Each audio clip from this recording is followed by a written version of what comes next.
कि एक बच्ची की मां का जो वीडियो लिया गया है, उस बच्ची की मां ने बहुत स्पष्ट रूप से कहा है कि पुलिस वाले को पैसे दिए जाते हैं, पुलिस वाले रिश्वत लेते हैं, पुलिस वाले कोई कार्रवाई नहीं करते और पुलिस वाले खुद इसमें शामिल हैं। ये जो सारी की सारी चीजें सामने आ रही हैं और आप उन्हीं को आप जांच दे रहे हैं।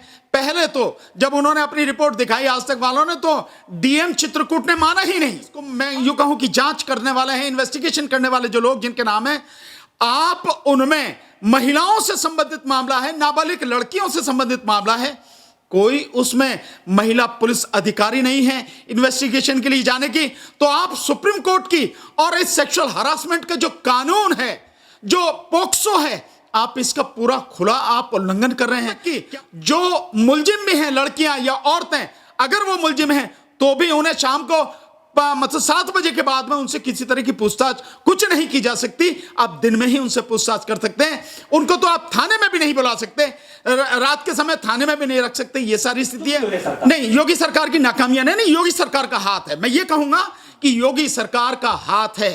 वो योगी जो कहते हैं कि क्राइम को पूरी तरह से हटा देंगे, जबकि आप सबको मालूम है कि जो उनका कुलदीप सेंगर जो है खुद एक लड़की के बलात्कार में और फिर उसके परिवार के कत्ल में पूरी तरह से शामिल रहा, सबको मालूम है। तो ये सब कुछ लापरवाही मैं नहीं कहूंगा, मैं कहूंगा कि इनकी मिली भगत के बिना संभव नहीं है। अभी एक उसका भी आपने देखा होगा, उसका भी एक जो लड़कियों के रहने के लिए एक हॉस्टल है, उसकी भी बात है जिसमें 57-58 लड़कियां कोरोना पॉजिटिव पाई गई।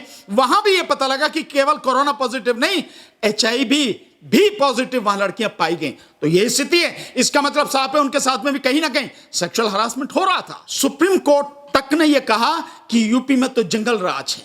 यह सुप्रीम कोर्ट की कमेंट है। और मैं आपको बताऊं, हाई कोर्ट के एक जज रहे हैं, बहुत पुरानी बात है, उन्होंने जो कहा था कि police is an organized gang of goondas, ये शब्द यूज किए हैं एक हाई कोर्ट के जज ने। Police is an organized gang of goondas में पैदा कर देती है, उसको खबरों पर दबाया जा रहा है। आप सबसे पहले चित्रकूट का जो भयावह स्थिति वाला मामला है उसको देखते हुए आप क्या कहना चाहेंगे? देखिए, पहले तो आपका बहुत बहुत शुक्रिया और DS4 न्यूज़ का जिस तरह से आप लगातार सामाजिक मुद्दों को या देश से जुड़ी हुई सच्चाई को लगातार आप उजागर कर रहे हैं और ऐसे संकट में भी आप अपने फर्ज को पूरी ईमानदारी के साथ निभा रहे हैं, इसके लिए आपको बहुत बहुत बधाई, बहुत बहुत धन्यवाद। दूसरी बात, मैं आपकी इस बात से सहमत हूं कि इस जो विकास का जो मुद्दा है, विकास दुबे का जो मुद्दा है, इसके पीछे बहुत बड़ी बड़ी जो समस्याएं हैं देश की और जो बहुत बड़े बड़े कांड हैं, उन सबको छुपाया जा रहा है। और इसमें सबसे जो जघन्य कांड है, जो इस समय मतलब चल तो कब से रहा है हम कह नहीं सकते, लेकिन आज तक की जो रिपोर्ट आई है, जो उसने कल और परसों दोनों दिन अपने न्यूज़ चैनल पे दिखाई है, और नर्कलोक 1 और नर्कलोक 2 के नाम से जो उसने दिखाई है, वो कितनी भयावह स्थिति है, कितनी पीड़ादायक है। और वाकई में उसका नर्कलोक जो नाम दिया गया है, बड़ा सटीक नाम दिया गया है। तो मैं आपकी बात से सहमत हूं कि इस विकास दुबे के चक्कर में उन सारे कांडों को दबाने की कोशिश की जा रही है। अब सोचिए कि एक तरफ वो माफिया, जिसको निश्चित रूप से मैं कह सकता हूं कि सरकारी संरक्षण है, एक वो सरकार जो लोगों को जो है एनकाउंटर करने की बात करती है कि ठोक दो, वो वाली बात करती है, और जिसने पिछले 3 साल में लगभग 1800 एनकाउंटर किए हैं, उसमें कितने ही लोग मारे गए हैं, उस सब के बावजूद भी जो खनन माफिया है, रेत माफिया है, लगातार वो सक्रिय है, उसका कुछ नहीं बिगड़ रहा। तो ये क्या बिना सरकारी मिली भगत के हो सकता है? और इसको जिस तरह से छिपाया जा रहा है, और उस माफिया और उस माफिया से जुड़े हुए जो ठेकेदार हैं, उनके माध्यम से इस चित्रकूट में जिस तरह से उन नाबालिग बच्चियों का, अविवाहित बच्चियों का लगातार सालों से शोषण किया जा रहा है, इससे बड़ा जघन्य अपराध और भयानक अपराध क्या हो सकता है? तो मैं आपसे सहमत हूं कि इस विकास दुबे के चक्कर में उस सबको छुपाया जा रहा है। लेकिन सर, सवाल ये भी उठ रहा है कि जो यौन शोषण किया जा रहा था, वो जो स्थानीय जो प्रशासन है उनके सामने किया जा रहा था, अब ऐसी स्थिति में जो टीम गठित की गई है उन्हीं को स्थानीय जो प्रशासन उसी को सौंप दिया गया है, तो अब इसको क्या लगता है? नहीं, देखिए, बहुत सीधी सी बात है, ये हमेशा होता रहा है। इसका मतलब सबसे बड़ा दुर्भाग्य और दुखद पहलू यही है कि जो लोग इस सब में, इस गुंडागर्दी में, इस लूट में, इस व्यभिचार में सब लोग शामिल जो होते हैं, जांच भी उन्हीं के हाथों में होती है।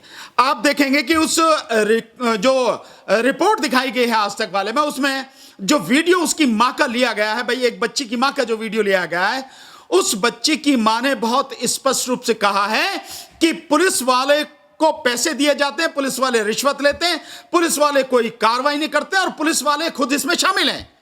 ये जो सारी की सारी चीजें सामने आ रही हैं और आप उन्हीं को आप जांच दे रहे हैं। पहले तो जब उन्होंने अपनी रिपोर्ट दिखाई आज तक वालों ने, तो डीएम चित्रकूट ने माना ही नहीं, और उसके बाद में जो उसने एक कमेटी बनाई है, आप देखिए उस कमेटी में जो नाम है, जो पुलिस वालों के नाम है, जिसको मैं यूं कहूं कि जांच करने वाले हैं, इन्वेस्टिगेशन करने वाले जो लोग जिनके नाम है, आप उनमें महिलाओं से संबंधित मामला है, नाबालिग लड़कियों से संबंधित मामला है, कोई उसमें महिला पुलिस अधिकारी नहीं है इन्वेस्टिगेशन के लिए जाने की। तो आप सुप्रीम कोर्ट की और इस सेक्सुअल हरासमेंट का जो कानून है, जो पोक्सो है, आप इसका पूरा खुला आप उल्लंघन कर रहे हैं। क्या पुलिस को मालूम नहीं है? क्या पुलिस के जो वरिष्ठ अधिकारियों ने मालूम नहीं है? एसएसपी को मालूम नहीं है? एएसपी को, एसपी को मालूम नहीं है? डीएम को मालूम नहीं है? क्या उससे ऊपर के जो लेवल के अधिकारी हैं, डीआईजी, आईजी, उनको किसी को मालूम नहीं है कि जब महिलाओं से संबंधित मामला है और महिलाओं के यौन शोषण का, सेक्सुअल हरासमेंट का और नाबालिग लड़कियों के सेक्सुअल हरासमेंट का मामला है, तब उन्हें क्या क्या प्रिकॉशंस लेने चाहिए, इन्वेस्टिगेशन किस तरह से करनी चाहिए, इन्वेस्टिगेटिंग ऑफिसर कैसे होने चाहिए, महिला इन्वेस्टिगेटिंग ऑफिसर होनी चाहिए, और उसमें शाम के बाद लड़कियों से किसी भी तरह की पूछताछ नहीं की जानी चाहिए। यहां तक कि जो मुलजिम भी हैं, लड़कियां या औरतें, अगर वो मुलजिम हैं तो भी उन्हें शाम को मतलब 7 बजे के बाद में उनसे किसी तरह की पूछताछ कुछ नहीं की जा सकती। आप दिन में ही उनसे पूछताछ कर सकते हैं। उनको तो आप थाने में भी नहीं बुला सकते, रात के समय थाने में भी नहीं रख सकते। ये सारी स्थिति है।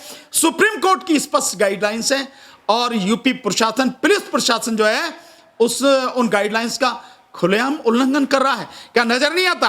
आप देखिए भयानक स्थिति जो है, जब ये सारी रिपोर्ट आपके पास में है, जो रिपोर्ट पूरी दुनिया में सार्वजनिक हो गई, तो ऐसा तो है नहीं कि आपके पास नहीं है, पुलिस प्रशासन के पास नहीं है, और उन्होंने आज तक वालों ने उनसे बात भी की है, उस सब के बावजूद भी वो जा रहे हैं वहां पे। और कब जा रहे हैं? रात को 12-1 बजे जा रहे हैं। और उन अपराधियों, जिन अपराधियों के विषय में उन्होंने बताया, ऐसा नहीं मैं मानता कि पुलिस प्रशासन को पता नहीं है, डीएम को पता नहीं है कि अपराधी कौन है, कौन है वो ठेकेदार, कौन है वो खनन माफिया, किनसे प्रशासन को रिश्वत आती है, कौन उनके साठगांठ करके उनको इतना संरक्षण दे रहा है, उनको खुला हैंड दे रहा है, सारा मालूम है। डीएम को मालूम है, एसएसपी को मालूम है, पूरे पुलिस प्रशासन को, सरकार को मालूम है। उस सब के बावजूद भी आप उन पर कार्रवाई करने की बजाय, उनसे पूछताछ करने की बजाय, रात के 12-1 बजे उन बच्चियों से जाके पूछताछ कर रहे हो। सारे आदमी खड़े हैं और सारे आदमी आपके पुलिस के जो लोग हैं, सारे पुरुष हैं, उनके सामने आप ये पूछ रहे हैं उनसे कैसे रेप हुआ, किसने रेप किया। आप बताओ ये क्या कहानी है?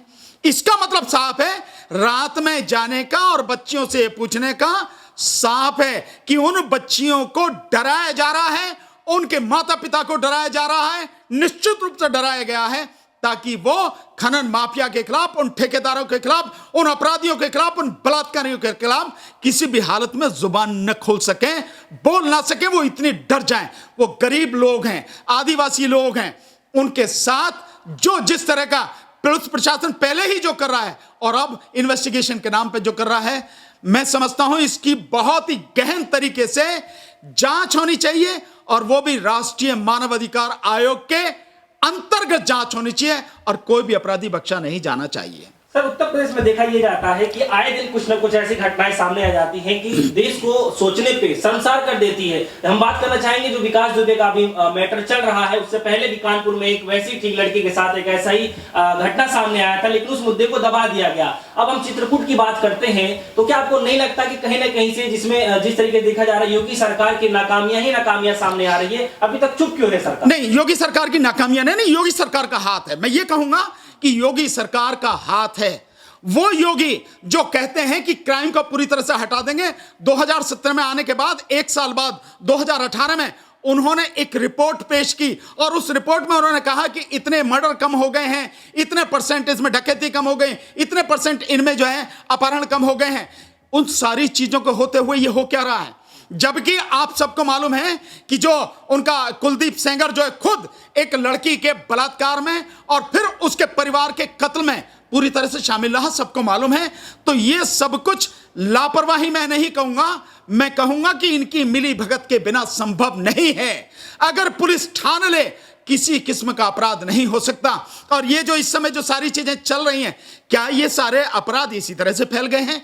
आप लगातार जो मतलब एनकाउंटर करने की बात कर रहे हैं, शासन प्रशासन को मजबूत करने की बात कर रहे हैं, इतने लोगों को आपने एनकाउंटर किया, उस सब के बावजूद भी अकेले एक शहर में, कानपुर शहर की आपने देखी होगी, विकास दुबे के सिलसिले में जब रिपोर्ट आ रही है तो कहा जा रहा है कि कानपुर में 10 मोस्ट वांटेड अपराधी अकेले एक शहर में। अगर अकेले एक शहर में लगा हुआ है कानपुर, बीच में केवल गंगा बहती है, उसके बाद लखनऊ है, तो अकेले एक शहर में राजधानी से लगा हुआ जो जिला है, इतना बड़ा शहर है, उत्तर प्रदेश का प्रमुख औद्योगिक शहर है, 10 मोस्ट वांटेड और उनकी लिस्ट में। तो साफ जाहिर है कि ये जितने भी अपराधी तत्व हैं, इनको पुलिस प्रशिक्षण, पुलिस संरक्षण बाकायदा दिया जा रहा है, तभी ये सब कुछ हो रहा है। और क्योंकि मीडिया को खबर दी नहीं जाती, और जो बाकी मीडिया है, मेन स्ट्रीम का जो मीडिया है, वो तो गुलाम और दलाल मीडिया है, गोदी मीडिया है, वो तो किसी हालत में ये बात बताएगा ही नहीं। और ये सब कुछ जो हो रहा है, इस सब सारी चीज को दबाने के लिए, इसको छुपाने के लिए ही ये सारी चीज हो रही है, ताकि चित्रकूट जैसे वो आना जाए। अभी एक उसका भी आपने देखा होगा, उसका भी एक जो लड़कियों के रहने के लिए एक हॉस्टल है, उसकी भी बात है, जिसमें 57-58 लड़कियां कोरोना पॉजिटिव पाई गई। वहां भी ये पता लगा कि केवल कोरोना पॉजिटिव नहीं, HIV भी पॉजिटिव वहां लड़कियां पाई गई। तो ये स्थिति है, इसका मतलब साफ है उनके साथ में भी कहीं ना कहीं सेक्सुअल हरासमेंट हो रहा था।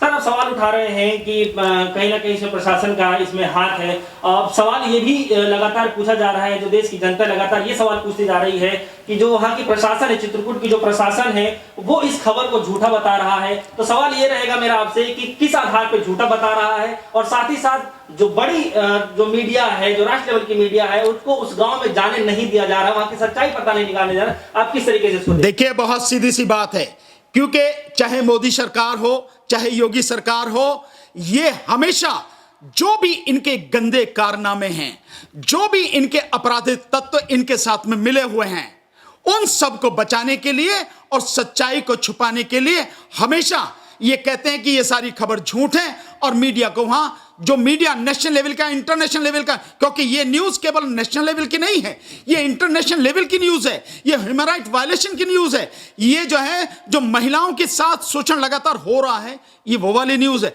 तो उसको छुपाने के लिए ये सब किया जा रहा है, कहा जा रहा है। अगर ये सारी की सारी न्यूज गलत है, मैं जो आप कह रहे हैं आपकी बात तो मान लेता हूं कि योगी सरकार अगर ये करिए या प्रशासन ये कह रहा है कि ये सब कुछ झूठ है, तो क्या आपने जो आज तक के उस रिपोर्ट को बनाने वाली टीम है, उसके खिलाफ कोई FIR की है?